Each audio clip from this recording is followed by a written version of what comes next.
वंदनीय गोपीनाथराव मुंडे यांच्या नावानं कामगार कल्याण मंडळ स्थापन केलं गेलं आहे, पण त्याला निधी भेटत नाही। ही पहिली त्यांच्या प्रश्नावर आणि त्यांनी जे आत्ताही त्यांच्याकडे इथली नैसर्गिक परिस्थिती आणि इथल्या लोकांची अडचण यामुळे ते स्वतःचा रोजगार करायला जात आहेत। पण आज याच ऊसतोड मजुराच्या पोरांनी महाराष्ट्राच्या नोकऱ्यांमध्ये क्रांती केलेली आहे। आमच्या मागच्या पिढ्यांनी जरूर ऊस तोडला आहे, पण पुढच्या पिढ्या कलेक्टर होत आहेत, अधिकारी होत आहेत, इंजिनियर होत आहेत, MPSC क्रॉस करत आहेत। आता शासनकर्त्यांचं याकडे दुर्लक्ष असण्याचं कारण असं आहे, कारण बीड जिल्ह्याचा जर विकास झाला तर मग ऊस तोडायला मजूर कुठले भेटणार?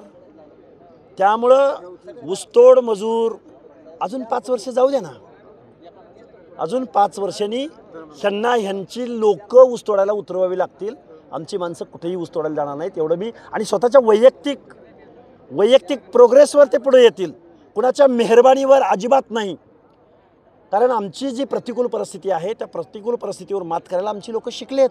आज मुंबईला जावा, पुण्याला जावा, आज वेगवेगळ्या क्षेत्रामध्ये बीड जिल्ह्यातला हा जो मजूर वर्ग आहे तो चांगल्या पद्धतीने जीवन जगतोय आणि इथून पुढच्या कालावधीमध्ये तो क्रांती करेल। असं वाटतंय का की या सरकारनं ओबीसी बांधवांना दुर्लक्ष करून हे आरक्षण दिलेलं आहे? हे बघा, या सरकारनं 50 ते 60% लोकांच्या अनाथ माती कालवलेली, 10% लोकांच्या झुंडशाही समोर हे सरकार झुकलं, हातबल झालं, गडागडा लोळलं आणि त्यांनी ओबीसीचं आरक्षण संपवलं। एकीकडे भाजप सांगते की आमचा DNA जो आहे तो संघर्ष यात्रेमध्ये ओबीसीचे कोणते नेते सहभागी होणार? संघर्ष यात्रेमध्ये जनता, अख्खी जनता सहभागी होईल। नेते जरी सामील नाही झाले तर जनता मात्र 10 पटीनं सामील होईल।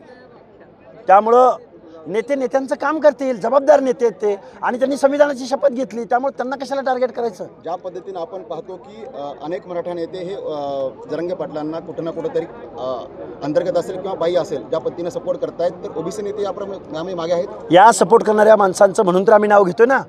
तुम्ही पाठिंबा दिला, पण तुम्ही जबाबदार होतात, तुम्ही निवडून आलेले होतात, निवडून आल्यानंतर सगळी माणसं तुमची असतात। तुम्ही मग ओबीसी बद्दल तुमची भूमिका जाहीर करा ना। मग शरद पवारांनी ती भूमिका जाहीर केली पाहिजे। अजितदादा पवारांचे 2 आमदार जर जरांगेला एवढा रसद पुरवून मोठा करत असतील आणि ओबीसीचं आरक्षण संपवत असतील तर अजितदादा पवारांना बारामतीमध्ये आम्ही का मतं द्यायची? आणि आम्ही जर म्हणावं घेतलं ना, अजितदादा कधी तुम्ही माझी होऊन जाल, तुमच्याकडे किती पैसा आहे आणि तुम्ही किती हेलिकॉप्टरमधनं पैसे उधळणार आहे ते बघतो। बाबासाहेबाचं संविधान जर आमच्या माणसांना कळलं ना, तुमचे कारखाने नाही जर उडवून लावले या लोकांनी, श्रीलंकेच्या अरे अमेरिकेच्या व्हाईट हाऊसमध्ये माणसं घुसतात, अरे तुम्ही केस झाडकी पत्ती आहे। आमच्या माणसांना फक्त आम्हाला जागं करावं लागेल। आजपर्यंत आम्ही खूप सहन केलं, आता नाही। कुठला JR, कुठलं काय, कुठलं आरक्षण, आम्ही मग आमच्या भाषेत आणि आमच्या अवकातीवर उतरलो ना, आमच्या 18 पगड जाती एक झाल्या ना, असे सगळे माझी झालेले असतील। सर, ज्या बोगलवाडी गावामध्ये आपली आज सभा झाली त्याच गावामध्ये काल वेशीवरील जे गोपीनाथ मुंडे यांचे फोटो असणारे बॅनर देखील, बघा, यांना आरक्षण वगैरे ह्या गोष्टीशी काही देणं घेणं नव्हतं। जात वर्चस्वाच्या भावनेतून ही लढाई लढली गेली। ह्यांना आरक्षण हवं असतं तर त्यांनी कधीतरी बाबासाहेबांचं एखादं तत्त्व सांगितलं असतं। यांना आरक्षण हवं असतं तर महात्मा ज्योतिराव फुलेंचा कधीतरी फोटो लावला असता। यांनी 56 मोर्चे काढले, त्या 56 मोर्चापैकी 55 मोर्चामध्ये त्यांनी राजर्षी शाहू महाराजांचा, फुलेंचा, डॉक्टर बाबासाहेबांचा कधी फोटो नाही लावला। एकच फक्त कोल्हापूरच्या मोर्चामध्ये त्यांनी शाहूराजांचा फोटो काढला। एवढे जातीयवादी लोक आहेत ही, एकच जात आहे त्यांच्याबरोबर। हे म्हणतात ना ओबीसीना आम्ही भाऊ आहे, इकडे या बघायला आता तुम्हाला सांगतो ओबीसी काय आहे ते। सर, संपूर्ण देश आहे बीड जिल्ह्याकडे जातीयवाद्यांचा जिल्हा म्हणून या ठिकाणी पाहतोय, मात्र हे कुठेतरी थांबलं पाहिजे असं वाटतं। खरा जातीयवाद्यांचा जिल्हा बारामती आहे, म्हणजे जिल्हा पुणे आहे पण बारामतीचे जातीयवादी आहेत। घरात किती पद आहेत?